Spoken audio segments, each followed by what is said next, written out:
You can forgive a lot when you're young. Broken friendships, unkind words, even deep betrayals, because you believe there's still time to fix things, to heal, to try again. But as the years pass, something shifts. You realize that time is no longer abundant, that peace is no longer optional, and that some betrayals should never be forgiven, not because you're cruel, but because you finally learned to protect your soul. There's a certain kind of pain that stays with you, not like a wound, but like a quiet echo. It doesn't scream, it just settles into the corners of your life, taking up space where joy should live. And often, it was caused by the people you trusted the most. This video is about those betrayals. There was a man I once met at a small coffee shop, tucked away in the quiet part of town. He was in his late 70s, a strong posture, clear eyes and hands that had known hard work. We struck up a conversation, and as the minutes passed, he said something that's stayed with me ever since. At my age, I don't have time for second chances I never got. I don't forgive people who knowingly broke me. I forgive myself for letting them stay too long. That sentence, it hit me like a thunderclap, because aging doesn't just bring wrinkles and wisdom, it brings a clarity you never had before, the ability to see who added weight to your life and who helped carry it. And when you're older, you come to understand that every moment of peace you give away is a piece of yourself you may never get back. This isn't a message about bitterness. It's about boundaries. It's about honoring the years you've survived and choosing, finally, not to carry what was never yours to hold. In this video, we'll explore 7 types of betrayals that no one, especially in old age, should tolerate, excuse, or carry forward. These are the deep emotional cuts that quietly steal your dignity, drain your joy, and cloud your final chapters with regret. You've forgiven more than most people know. You've tolerated things just to keep the family together. You've smiled through pain so others could feel comfortable. But now, this stage of life, this is yours, and you deserve to protect it like it's sacred, because it is. If you're someone who's trying to reclaim peace, set boundaries, and rediscover strength in the face of past wounds, you've come to the right place. This is the Stoic philosophy, where we don't sugarcoat life. We learn how to face it with courage, clarity, and calm. Subscribe to the channel if you want more videos like this. Lessons from Stoicism and ancient wisdom designed to help you stay grounded, strong, and truly free. Because peace isn't just something we stumble into. It's something we fight for, especially in the final chapters of our story. Let's begin. There's something most people don't tell you about getting older. They talk about slowing down, about retirement, about the aches in your back or knees. But no one prepares you for the emotional weight, the kind that sneaks in when the noise of life fades and silence begins to speak.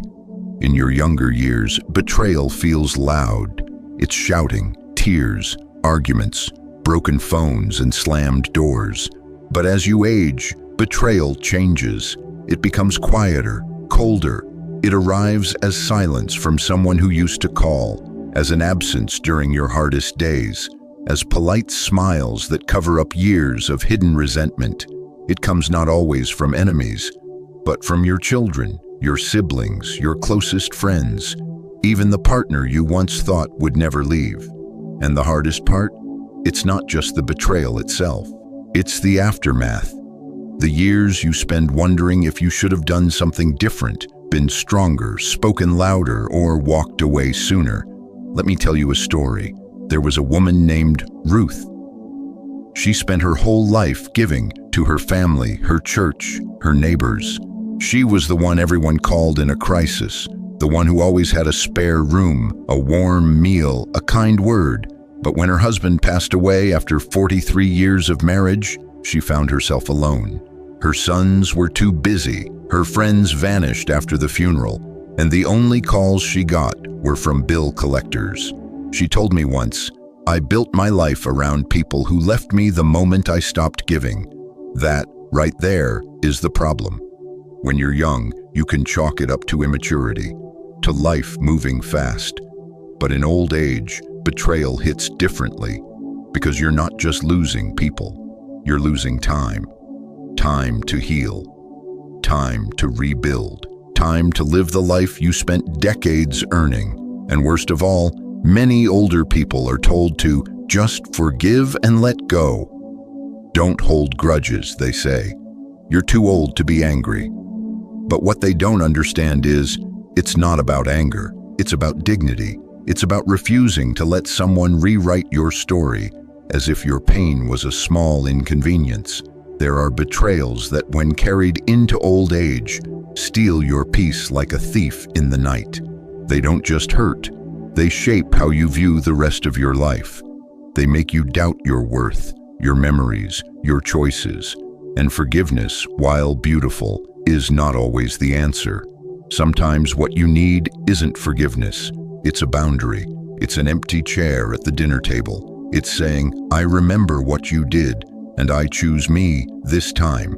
See, real peace, the kind you crave in your later years, isn't found in ignoring the past. It's found in facing it, naming it, and refusing to carry it any further. It's about reclaiming your power, not with anger, but with clarity. And that's what this video is here to help you do. You've survived too much, carried too many people, and stayed silent too long. It's time to speak, not with vengeance, but with wisdom. In the next part of this video, we'll walk through 7 types of betrayal that should never be forgiven. Not because you're heartless, but because you're finally choosing peace over pain. And more importantly, you'll learn how to recognize these betrayals when they return, because sometimes they do come back. In different faces, different forms, but not this time, because this time, you'll know better. When silence speaks louder than apologies. As you age, betrayal doesn't always arrive in loud arguments or slammed doors. It often walks in quietly, sits down beside you, and becomes part of your everyday life. You stop noticing it, not because it's small, but because you've gotten used to pain that doesn't scream. This part of the video isn't about theory or quotes. It's about real experiences, the kinds that change how you look at people and how you see yourself. Each of these 7 betrayals represents a deep cut, one that too many older people carry with quiet shame or silent grief. You may have forgiven them in the past. You may have blamed yourself. You may have even convinced yourself it wasn't a big deal. But if you're honest, these are the memories that linger, the ones you revisit when the house is quiet and the lights are low. We're going to name them now, not to reopen wounds, but to finally close them in truth. Part 1. When they left you in the storm. There comes a moment in every life when the storm hits. It doesn't ask for permission. It doesn't give you time to prepare. It just crashes in through illness, grief, divorce, or financial ruin. It strips you of everything you thought was stable, and suddenly, you're not the one people turn to. You're the one who needs help. And in that moment, you look around. Where are they? The ones you were always there for. The ones who called you late at night when their lives were falling apart. The ones you loaned money to. The ones you sat beside in hospital rooms. The ones who cried in your arms and said, "I don't know what I'd do without you." But now, when is it you?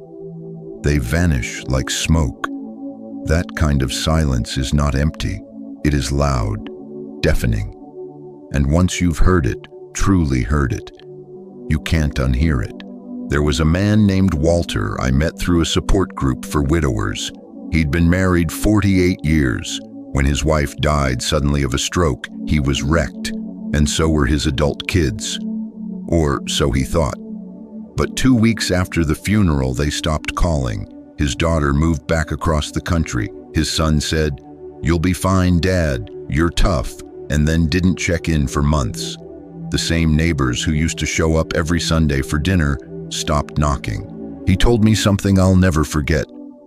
I thought grief was losing my wife, but the lonelier grief was realizing who else I lost when she died. He didn't expect everyone to fix him. He just needed someone to sit beside him in the dark.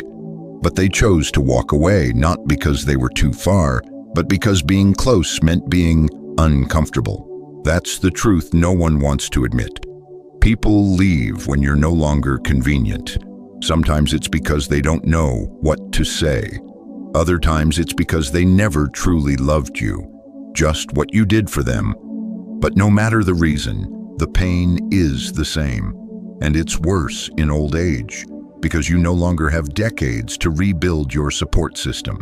You don't have the same energy to go out and find new friendships. You feel the abandonment in your bones, in your routine, in your empty kitchen chair. And still, society will whisper to you, "Forgive, move on, they were just busy." No, not this one. You don't forgive people who watched you drown and chose not to swim. You don't hold hate, but you hold the truth. And the truth is, when the storm came, they made a choice to stay dry while you were drowning. This betrayal teaches you a brutal kind of wisdom. It teaches you that not all love is built to last, that people will celebrate you in the sunlight and abandon you in the rain. So what do you do with this pain? You don't bury it, you learn from it. You stop calling those who never call you back. You stop making excuses for grown adults who disappear when you're at your weakest. You stop letting guilt trick you into chasing people who would never chase you. And more importantly, you stop tying your self-worth to the loyalty of people who proved they never deserved your trust. If you've been left in the storm, if you're still standing in the wreckage, wondering why they didn't show up, let this be the moment you stop blaming yourself. It wasn't your weakness, it was their unwillingness to be strong for you. You don't have to carry their absence like it's your failure, because here's the truth. Anyone can walk beside you in the sunlight, but the ones who stayed when the sky broke open, those are the ones who deserve a place in your peace. Let the others go, and never ever feel bad for doing so. Part 2, when they took without giving back. There's a kind of betrayal that doesn't come with shouting. No dramatic fights, no door slamming, just quiet erosion of time, of energy, of dignity. And the worst part, you don't even realize it's happening until one day you wake up completely drained, and you don't know why. Because some people don't hurt you with cruelty. They hurt you with consumption. They take, and they take, and they take, until there's nothing left of you but fatigue and confusion. And then they call you difficult when you finally say no. Let me tell you about a man named Samuel. He was the kind of person everyone turned to. The one who picked up the phone on the first ring, showed up with jumper cables at midnight, lent out money without writing it down. For 40 years he supported his brother, who never held a job longer than 6 months, paid his rent more times than he could count, covered medical bills, even bailed him out of jail. Because that's what family does, he'd say. But when Samuel had a heart attack at 72, guess who didn't show up? His brother never even visited the hospital, never called, never asked. When Samuel confronted him months later, the reply was cold. "I didn't want to stress myself out with all that. You're the strong one anyway." That was the day Samuel realized he had never been a brother to this man. He had been a resource, and when the resource couldn't give anymore, he became disposable. This is what exploitation looks like in real life. It's not always obvious. Sometimes it hides behind words like, "You're so generous," or "You always know what to do." But behind the praise is a silent expectation. You exist to serve them. And if you stop giving, they stop calling. In old age, this kind of betrayal is especially cruel, because you begin to understand that your life was never just about what you gave. It should have also been about what you received. Mutual care, reciprocity, respect. But when you look back, you start to see the pattern. How many relationships were one-sided? How many people only stayed close because you made their life easier? They'll say you were too nice. But being too nice is not the sin. Being used is. You may have been raised to believe that giving is always noble. And yes, kindness is a virtue. But sacrifice without boundaries isn't noble. It's self-erasure. You don't owe lifelong loyalty to people who only saw you as a convenience. You don't owe silence to those who drained you, then left you empty. And you don't owe forgiveness to someone who turned your compassion into currency. Let's be clear. There's a difference between helping someone through a hard time and being someone's permanent life raft. The first is love. The second is servitude. You deserve relationships where the giving goes both ways, where someone checks in on you just because, where someone asks how you're really doing, not what you can do for them. So what do you do with this betrayal? You don't become bitter. You become wise. You learn to say no. You learn that your time is precious, that your energy is limited, that being tired is not a moral failure. It's a signal, and you stop apologizing for setting boundaries that should have existed decades ago. If you're watching this and a name just popped into your head, someone who only reaches out when they need something, someone who disappears the second you need help, listen to that feeling. It's not anger, it's clarity. You've been carrying people for too long. It's time to let some of them walk on their own, because your value isn't in how much you give. It's in who you are when there's nothing left to offer but your presence. And if they can't love that version of you, they never loved you to begin with. Part 3. When they made you feel like a burden. You gave your whole life to them, your time, your love, your quiet sacrifices that no one ever asked for, but you made anyway, because that's what love meant to you. And then, one day, somewhere in the slow twilight of life, the tone changed. The warmth turned cold. The air grew heavier. You began to feel it. That subtle shift from being cherished to being tolerated. They didn't say it outright, not at first, but it was there in the sigh when you called, in the pause before they answered your text, in the way they looked at their watch during your visits, or the way they passed your needs on to someone else, as if you were just too much. And then came the words that burned. You're lucky we're still helping. You don't want to be a burden, do you? At that moment, something inside you broke. Not because you expected to be repaid for all you'd done, not because you wanted the world, but because guilt had been weaponized against you by the very people you once carried through storms, illness, heartbreak, and hunger. The Stoics taught us that life is fleeting, that we must accept suffering without complaint, but they never said we must allow others to diminish our dignity.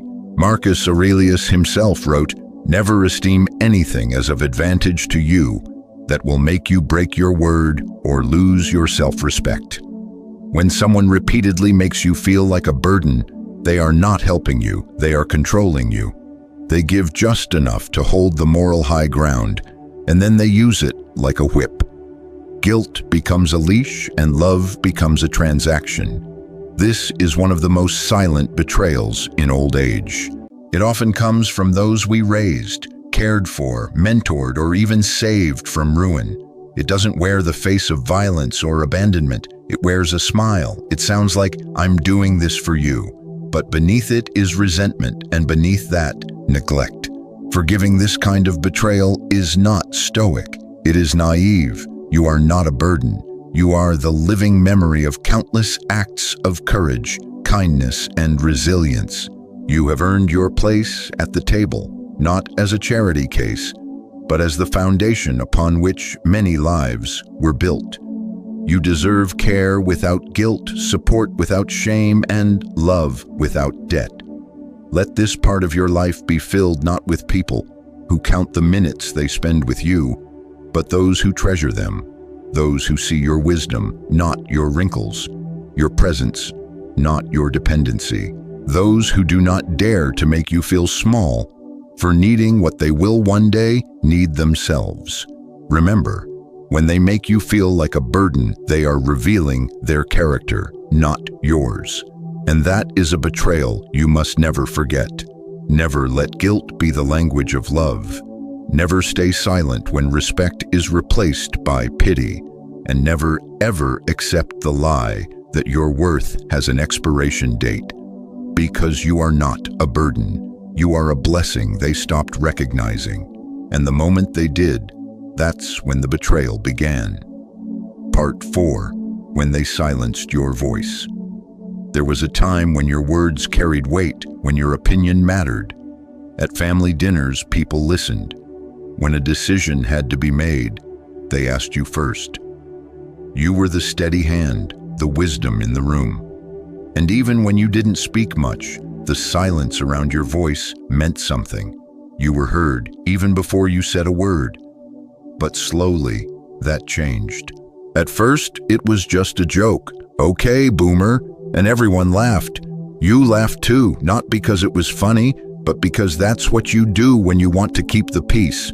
Then they started cutting you off mid-sentence, rolling their eyes when you tried to give advice, dismissing your concerns as old-fashioned, negative, or too sensitive. Eventually, you weren't even part of the conversation anymore. The decisions were made without you. Plans formed, events passed, arguments unfolded, while you sat there watching, voiceless. That is how betrayal often begins, not with shouting but with silence, not with slamming doors but with doors that quietly stop opening for you. And it hurts. It hurts because you weren't trying to control anyone. You just wanted to be seen. You weren't trying to preach, you were trying to protect. You weren't trying to be right, you were trying to be heard. The Stoics believed in rational discourse. They believed in speaking with purpose and listening with humility. As Epictetus wrote, "We have 2 ears and 1 mouth so that we can listen twice as much as we speak." But what happens when no one listens? When those closest to you no longer value what you say, not because it's untrue, but because it comes from you. This is not just disrespect, this is erasure. And it's one of the cruelest betrayals because it wears the mask of progress. They say, "We're moving on," but what they mean is, you don't matter here anymore. And yet, without your voice, where would they be? You spoke life into them. You fought for them when they had none. You stayed silent to protect their pride. You spoke up when no one else dared. And now they treat your silence not as a sacrifice, but as an expectation. This is where you must draw a line, because silence is not always golden. Sometimes it is violence done with a quiet hand. And every time they speak over you, interrupt you, ignore you, they are not just betraying your dignity. They are teaching the next generation that listening is optional, that wisdom has an expiration date, that elders are just background noise to be managed, not voices to be honored. But you are not background noise.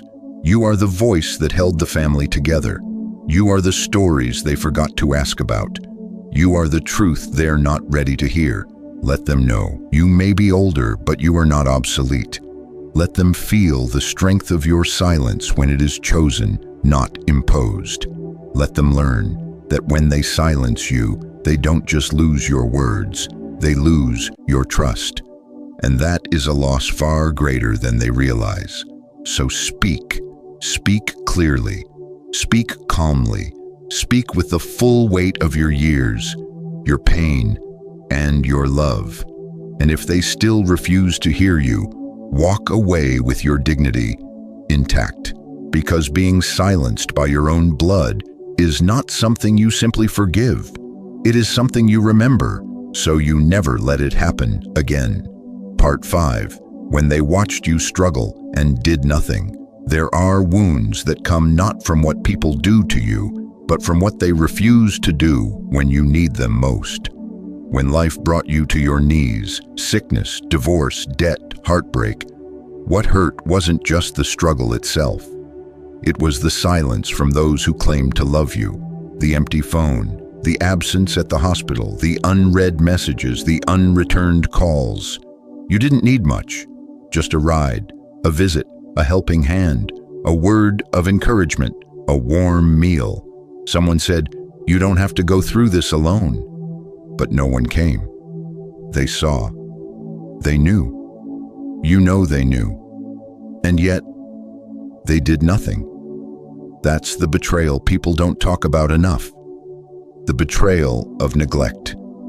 The betrayal of being invisible while screaming inside.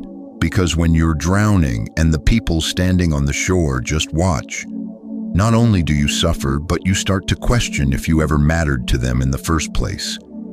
And that's a hard question to sit with. There's a kind of heartbreak that doesn't explode. It erodes, slowly, quietly, year by year, until one day you look at the people you once trusted and realize they only loved you when you were strong, when you had something to give, when helping you didn't cost them anything. But true love costs. True loyalty costs. The Stoics taught us not to expect from others what we should provide for ourselves, but they never said to tolerate cruelty disguised as boundaries. As Marcus Aurelius said, "What injures the hive injures the bee." We are made for one another. So when your family watched you struggle and shrugged, when your siblings drove past your pain and kept going, know this: it wasn't your failure, it was theirs.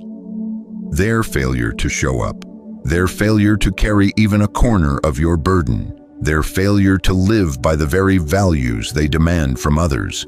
They had every chance, every opportunity, and still, they chose convenience over compassion. You remember the time you couldn't pay a bill and they avoided your eyes. The time you cried on the phone and they changed the subject. The time you sat alone in the hospital room, staring at the door that never opened. They were not absent by accident. They were absent by choice. And while it's true that we should not tie our peace to others' actions, it is also true that we must protect ourselves from those who repeatedly choose apathy over empathy. Let this be clear: neglect is a form of emotional abandonment. It says, "Your pain is not worth my time." It says, "I will not suffer inconvenience, not even for you." And that should never be okay, because in a family, we don't just share meals. We share burdens, we lift each other, we show up even when it's hard, especially when it's hard. If they couldn't do that, if they refused to do that, then you have every right to distance yourself, not with bitterness but with boundaries, not to punish them, but to protect your peace. And to those who ask, "Why are you so distant now?" you answer, "Because when I needed a hand, you gave me your back." That is a betrayal you cannot forget. That is a moment that shapes how deeply you trust, if ever again. That is when you realize sometimes the most painful part of suffering is who didn't show up to witness it. But you survived, alone, quietly, with strength they never bothered to see. So now you rise, not to prove them wrong, but to prove to yourself that you never needed them the way you thought you did. And that is a kind of power they'll never understand. Part 6. When they lied about you to others. There's a particular kind of betrayal that doesn't just wound. It erodes, not your body, not your bank account, but something far more fragile: your reputation, your truth, your name. You don't see the blow coming. You don't feel the knife at first. But over time, people stop calling. Invitations dry up. There's a shift in the air when you walk into a room, and no one tells you why until it's too late. It often begins with whispers. "He's not who you think he is. She always had a dark side." And just like that, people who've never sat with you in your quiet moments begin to rewrite your story. This kind of betrayal isn't loud. It's not a scream. It's a slow, strategic campaign, often carried out by someone you once trusted. A sibling, an old friend, an ex-spouse. Sometimes it's subtle, a raised eyebrow in the wrong room, Sometimes it's deliberate, an outright fabrication spoken with just enough conviction to stick. And here's the harsh truth.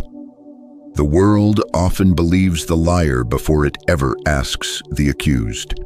In the later chapters of life, this betrayal hits differently, because by now you've lived long enough to understand that your name, your integrity, is one of the few things you can't rebuild once it's been shattered. You've likely spent decades being the dependable one, the calm voice, the shoulder others leaned on. So when someone turns that image inside out, it feels like spiritual theft. The Stoics taught us to accept what we cannot control, but they never told us to accept injustice passively. When someone damages your name with falsehoods, it is not unstoic to defend your truth. It is unwise to let lies rot the foundation of your legacy. But you must respond with restraint, dignity, evidence, not rage. Marcus Aurelius wrote, "If someone can prove me wrong and show me my mistake in any thought or action, I shall gladly change. I seek the truth, which never harmed anyone. The harm is to persist in one's own self-deception and ignorance. So if the accusation holds no truth, stand firm. Let your life become your defense. Let your consistency dissolve their cruelty. But never forgive the act, not in silence, not in your own heart. Because to forgive a character assassination without confrontation is to validate it. You are not vengeful, but you are not disposable. People who twist your image to elevate their own or to bury your influence do not deserve a seat at your table. Not now, not in your final decades. You've earned your peace. Let the truth be your companion, and never again allow liars to live rent-free in the home of your name. Part 7. When they celebrated your pain. Some betrayals cut clean like a blade. Others are slow and cold like a storm that settles in your bones. But perhaps the most disturbing betrayal is not when they hurt you. It's when they enjoyed it. You know the moment.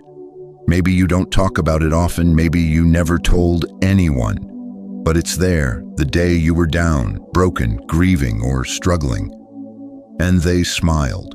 Maybe not a big smile, maybe just a flicker in their eyes, a tone in their voice, a silence that spoke louder than words.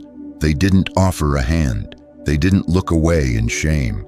They watched, and somewhere deep inside, they were satisfied. Your fall validated their bitterness. Your loss became their silent reward. Maybe because you had once shone a little too brightly. Maybe because your peace reminded them of their chaos. Or maybe they just needed to feel superior to someone. And your suffering gave them that temporary crown. And this cruel delight in your pain is where betrayal becomes inhuman. It's easy to think we've exaggerated it. That maybe we were too sensitive, that perhaps they didn't mean it. But let's not gaslight ourselves in hindsight. As we age, clarity should be our gift, not guilt. When people celebrate your downfall, especially in private smiles or hushed gossip, they are revealing their character, not your worth. And the worst part? It often comes from those closest to you. A sibling who always competed in silence, a friend who never celebrated your wins, a family member who resented your resilience. They didn't stab you in the back. They watched you bleed and walked away, humming. In moments like these, the teachings of Stoicism aren't a shield. They are a mirror. Epictetus reminded us, it's not what happens to you, but how you react to it that matters. The Stoic way is not to pretend the betrayal didn't happen. It is to observe it, name it, and choose our response with discipline. But make no mistake, there are things the Stoic must walk away from permanently. And people who smile at your pain fall into that category. This doesn't mean hate. Hatred binds you to them in the very emotion they wanted to provoke. No, the Stoic answer is higher. It's detachment with clarity. It's the soft but firm closing of a door that should never be reopened. Because here's the deeper lesson. Anyone who celebrates your pain was never mourning with your heart to begin with. They were waiting for the fall, for the stumble, for the crack in your armor. They may never admit it, but their energy told the truth before their words ever did. And now that you know, you don't owe them explanations. You owe yourself peace. You've lived long enough to understand this truth. There is no virtue in keeping poisonous people in your garden, even if they share your last name. So walk on, with grace, with strength, with the quiet understanding that someone's joy in your suffering is not a reflection of your weakness. It's a spotlight on their emptiness. Let them live in the shadow of their own bitterness. You were made for the light. The moment you chose to walk alone. There comes a day not marked on any calendar when you stop explaining, stop defending, and stop waiting for an apology that will never come. That day is quiet. No witnesses, no fireworks, but it changes everything. It's the day you finally say, enough. You've carried the weight of betrayal for too long. You've rehearsed the conversations in your mind, thinking if you could just find the right words, maybe they'd understand. Maybe they'd finally see what they did. Maybe they'd even regret it, but they didn't, and they won't. That's the moment something shifts in you, not anger, not revenge, just clarity. You stop asking, why would they do this to me? And you start asking, why am I still giving them space in my soul? The Stoics knew this moment well. Marcus Aurelius wrote, "The best revenge is not to be like your enemy." That's not just a line from a dusty old book. It's the emotional pivot of a person reclaiming their life. It's when you realize you don't need to get even, you need to get free. You start to see that the betrayal was never about you. Their lies, silence, manipulation, it came from their own unresolved pain. But carrying that pain for them, that was your choice. And now you choose differently. You no longer explain your decisions to those who would rather see you suffer than grow.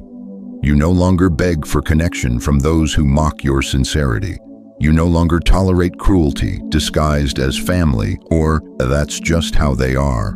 You walk quietly, steadily, powerfully, and that walk away from toxicity and toward dignity is not lonely. It's liberating because you know now love does not look like betrayal. Support does not sound like silence. Family does not feel like fear. Some people will call you cold for walking away. Let them. They never saw the nights you cried alone. They never heard the words you never said. They never felt the ache of realizing your love was treated like a weakness. But you lived through it, and now you rise from it. You become your own shelter, your own validation, your own peace. And here's the most stoic truth of all. You don't need them to suffer for you to heal. You just need them gone. So you keep walking with your head high, not because you're over it, but because you finally understand. Their betrayal was never your burden. Your healing is no longer delayed. And in that quiet moment of walking alone, you become untouchable. Conclusion, you didn't deserve the betrayal, but you deserve the healing. Let's be honest, betrayal from a sibling doesn't just sting, it reshapes you. It fractures not just your trust, but your entire understanding of what family is supposed to be. You grew up believing blood was thicker than water, but over time you learned loyalty is thicker than genetics. The moments we walked through, being abandoned in your storm, used without gratitude, silenced, ignored, lied about, and undermined, those weren't just isolated incidents, they were cracks that spread across years. And yet, through it all, you survived. You endured, but enduring isn't the same as healing. The Stoics taught that we are not harmed by what happens to us, but by our judgment of what happens. That doesn't mean pretending you weren't hurt. It means recognizing that you don't have to carry that pain forever. you can release it, not for them, but for you. You're not weak for walking away.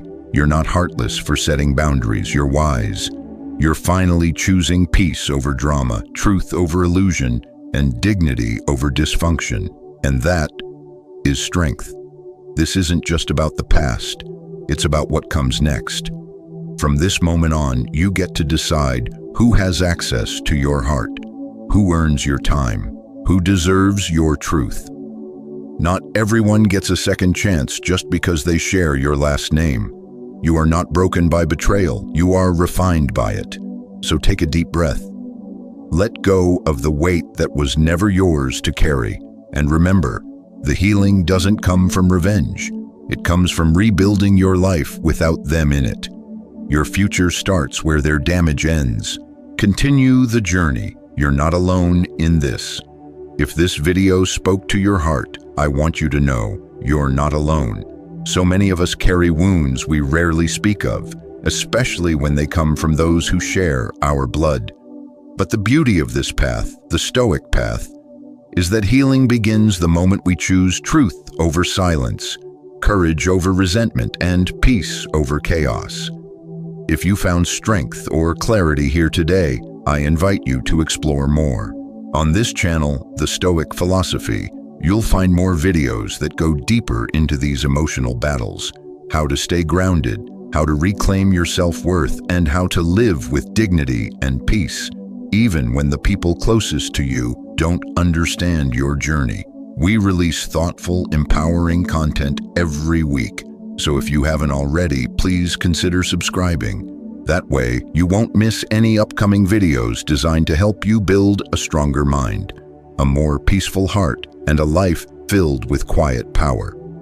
Your time is precious, and I deeply thank you for spending it here. Before you go, remember this: healing doesn't happen all at once, but every honest moment you spend reflecting is a step forward. Take care of yourself, be kind to your mind, and until next time, may you walk forward with strength, stillness, and self-respect. Thank you for watching this video here on the Stoic Philosophy. If you found value in this, I invite you to explore more videos on the channel. There's so much more wisdom to uncover. And don't forget to subscribe so you won't miss the next one. Thanks again for being here, and I'll see you in the next video.